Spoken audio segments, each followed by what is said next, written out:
Hello, today for Book Buzz we are going to talk about three first books in series written by Agatha Christie.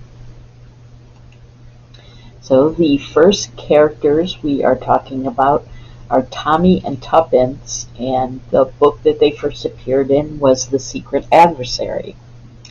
Tommy and Tuppence first appeared in The Secret Adversary, which was published in 1922. And this was Christie's second published novel. And the main characters are Tommy Beresford and Prudence Tuppence Crowley, who are 20-somethings at loose ends after World War I. They both need jobs, so they team up as detectives, and they advertise themselves as the Young Adventurers Limited. And their motto is, willing to do anything, go anywhere. The first case turns out to involve international espionage and the disappearance of secret documents.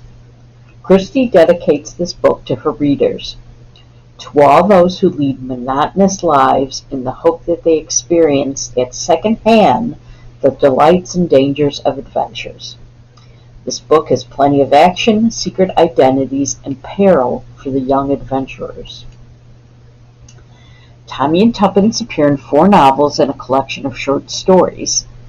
Unlike Christie's other detectives, Christie allows this pair to age in real time as their stories progress. Their last appearance is in the book Postern of Fate, which was published in 1973, in which the couple are by then in their 70s, but they are still solving mysteries. So Jane Marple is the next famous Christie detective, and the book that she first appeared in is called The Murder at the Vicarage. Miss Marple is an elderly but alert spinster who lives in the small English village of St. Mary Mead. She first appeared in novel form in The Murder at the Vicarage, which was published in 1930, in which the despised Colonel Prothero is murdered at the local vicarage. Miss Marple, using her keen intellect and shrewd observations, ferrets out the real culprit among a large cast of suspects. Jane Marple appears in many books and short story collections and has been a fan favorite from the beginning.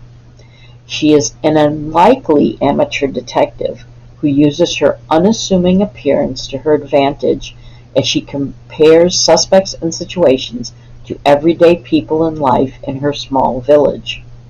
Christie is said to have modeled Miss Marple partly on her grandmother, who always believed the worst in people, just as the character does. And the last of Christie's most famous detectives is Hercule Poirot, and the first book that he appears in is The Mysterious Affair at Styles. The Mysterious Affair at Styles was published in 1920, and it was Christie's first novel. Supposedly, Christie wrote this book on a bet with her sister as to whether Christie could write a detective novel that could keep the reader guessing until the end. In Styles, Poirot, a former Belgian policeman, is introduced as a refugee during World War I. The book opens with Captain Arthur Hastings recuperating from a war injury at Styles Court, the home of an old friend. The owner of the house, Mrs. Emily Inglethorpe, dies in suspicious circumstances in a locked room. Wanting to help the family, Hastings enlists the aid of Poirot, who was famous in Belgium for his detective skills. Christie gives the reader a lot to think about as the book is full of plot twists and red herrings. Hastings goes on to assist Poirot in many other novels and short stories, although he does not appear in all of the subsequent books. The pair are reunited in the final book in the series, which is Curtain, Poirot's Last Case, and this was published in 1975. And this last novel is also set in Styles.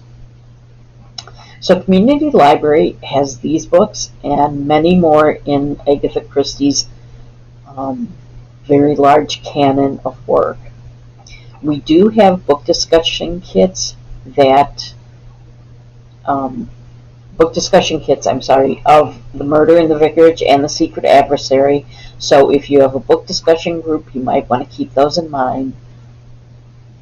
You can call us at 262-843-3348 if you have any questions about these books, or you would like us to help you find books or media of any kind, or you can check us out on our website, communitylib.org.